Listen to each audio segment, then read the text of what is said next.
Hi friends, welcome back to our channel. So ఈ రోజున వచ్చేసి మన తెలంగాణలో ఉన్న రైతన్నలైతే ఎప్పుడెప్పుడు అని ఎదురు చూస్తున్న రైతు భరోసా గురించి గొప్ప శుభవార్త అయితే వచ్చిందండి.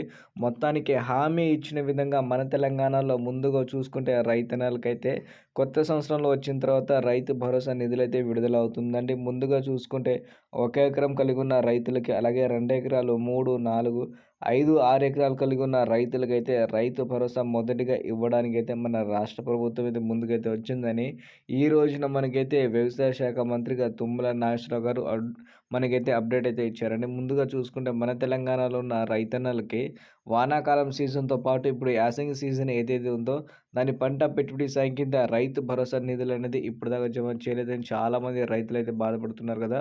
సో ఈ రోజున వచ్చేసి అందరికైతే డబ్బులైతే వస్తున్నాయండి. అలాగే ఎంతమందికి ఏ రోజున వస్తుందో మనమైతే పూర్తి ఇన్ఫర్మేషన్ ఈరోజు ఈ వీడియోలో అయితే తెలుసుకుందాం. వీడియో మాత్రం మీరు ఎక్కడ స్కిప్ చేయకుండా పూర్తిగా ఎండ్ వరకు చూడండి. అలాగే కొత్తగా చూసే రైతన్నలు ఎవరైతే ఉంటారో మన ఛానల్‌కి అయితే తప్పకుండా సబ్స్క్రైబ్ చేసుకోండి ఫ్రెండ్స్. ఓకేనా? ఇక లేట్ చేయకుండా వీడియో అయితే స్టార్ట్ అయితే చేద్దాం. ముందుగా చూసుకుంటే మన తెలంగాణలో ఉన్న రైతన్నలకైతే రైతు భరోసా ఇవ్వడానికి మన రాష్ట్ర ప్రభుత్వం అయితే ముందుకైతే వచ్చిందండి. హామీ ఇచ్చిన విధంగా మన తెలంగాణలో ఉన్న రైతులకైతే రైతు భరోసా ఎకరానికి రూ. 7,500 చొప్పున వచ్చేసి దాదాపు 27 లక్షల మంది రైతులకైతే రైతు భరోసా ఇవ్వడానికైతే మన రాష్ట్ర ప్రభుత్వం ముందుకైతే వచ్చిందని ఈ రోజున మనకైతే వ్యవసాయ శాఖ మంత్రిగా తుమ్మల నాగేశ్వరరావు గారు మనకైతే ఒక మీటింగ్‌లో అయితే మనకైతే అనౌన్స్‌మెంట్ అయితే ఇవ్వడం అయితే జరిగిందండి. మొత్తానికి హామీ ఇచ్చిన విధంగా మన తెలంగాణలో ఉన్న వారికైతే రైతు భరోసా సంబంధించిన డబ్బులనేది రాబోతున్నాయి.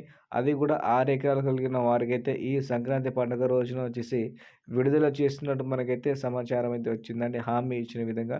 సో చూసుకుంటే మన తెలంగాణలో ఉన్న రైతన్నలకి ఈసారి సంక్రాంతి పండుగ ఏదైతే ఉందో సో దానికంటే ముందు నుంచే రైతుల ఖాతాలో డబ్బులైతే వస్తాయండి. మీరు టెన్షన్ పడాల్సిన అవసరం అయితే లేదు. మీకు పండగ ముందు నుంచే మీ ఖాతాలో డబ్బులైతే వస్తాయి కాబట్టి కొంచెం ఎదురు చూస్తూ ఉండండి. అలాగే ప్రత్యేకంగా మీ అకౌంట్‌లో మినిమమ్ ఒక రూ. 500 కనుక మీరు మెయింటైన్ చేస్తూ ఉంటే మీకైతే ఈజీగా అయితే ఉంటదండి. ఒకవేళ మీ అకౌంట్‌లో డబ్బులు ఉండకపోతే మాత్రం మళ్ళీ హోల్డ్‌లో పెట్టే ఛాన్స్ అయితే ఉంది కాబట్టి ఇది మాత్రం మీరైతే గుర్తుపెట్టుకోండి.